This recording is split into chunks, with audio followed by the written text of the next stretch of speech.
पाकिस्तान को अपना एक पुराना कर्ज चुकाना भारी पड़ गया, क्योंकि इस वजह से उसका विदेशी मुद्रा भंडार घट गया और 2014 के बाद सबसे निचले स्तर पर पहुंच गया। यह दावा पाकिस्तान के मीडिया ने किया, जिसके बाद वहां के लोगों को भारत की याद आने लगी।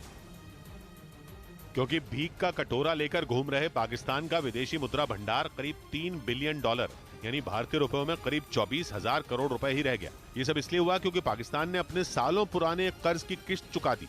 नतीजा ये हुआ कि पाकिस्तान का विदेशी मुद्रा भंडार 2014 के बाद सबसे कम हो गया। यानी दाने दाने को मोहताज पाकिस्तान पर दोहरी मार पड़ी, क्योंकि उसके पास देश चलाने के लिए पैसा नहीं बचा है और दूसरे देशों से कर्ज लेने के लिए उसे पुराने कर्ज चुकाने पड़ रहे हैं। यानी घुमा फिरा कर भी पाकिस्तान के पैसों की दिक्कत खत्म होती नहीं दिख रही, क्योंकि पाकिस्तान पर इतना कर्ज है कि वो बिक भी जाए तो भी उसे चुकाना मुश्किल है।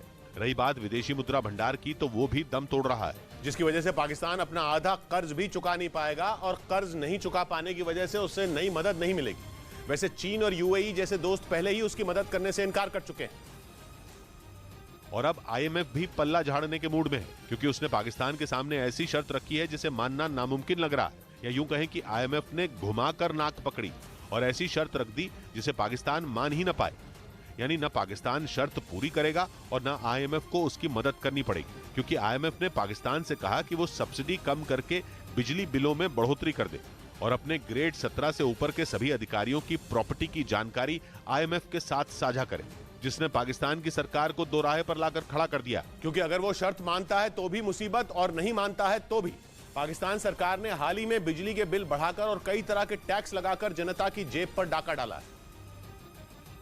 और अब अगर वो आईएमएफ की शर्त मानकर फिर से बिजली बिल बढ़ाती है तो फिर तो लोगों के सब्र का बांध टूट जाएगा और जो जनता खाने पीने की चीजों के लिए जंग लड़ रही है वो बवाल कर देगी, क्योंकि वैसे ही लोग वहां के नेताओं पर भड़के हुए हैं। उन्हें भारत की याद आ रही है। वहां के लोगों का कहना है कि अगर पाकिस्तानी नेताओं ने भारत से रिश्ते सुधारे होते तो उनकी ऐसी भिखमंगों जैसी हालत नहीं होती। हमारी एक पेंसिल पे वहाँ पे बिक जाती तो अरबों रुपए का फायदा था। यानी पाकिस्तान की जनता भी समझ चुकी है कि उसके नेताओं ने भारत से रिश्ते बिगाड़कर उन्हीं का नुकसान किया है, क्योंकि जो भारत तुर्की पर मुसीबत आने पर उसकी मदद कर सकता है, वो भारत पाकिस्तान के मांगने पर उसकी मदद भी कर सकता था, लेकिन ताली एक हाथ से नहीं बजती।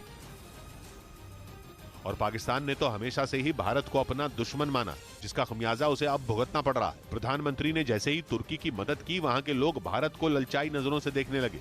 हमारा उनका मुकाबला नहीं रहा, अब हमें अपने गिरेबान में झांकना होगा।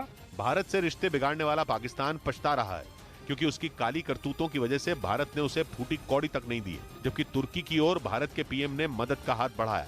यानी पाकिस्तान ने जो बोया वो काटा। वहां के लोगों को अब ये बात समझ भी आ रही है और इसीलिए वो अपने नेताओं को पानी पी पी कर कोस रहे हैं। इस बीच वैलेंटाइंस डे पर गाय को गले लगाने का सरकारी आदेश वापस ले लिया गया।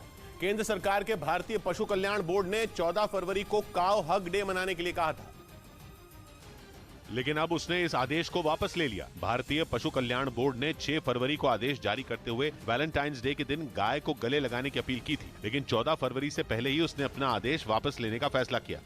न्यूज़ 18 इंडिया की web series FIR number 208 streaming now.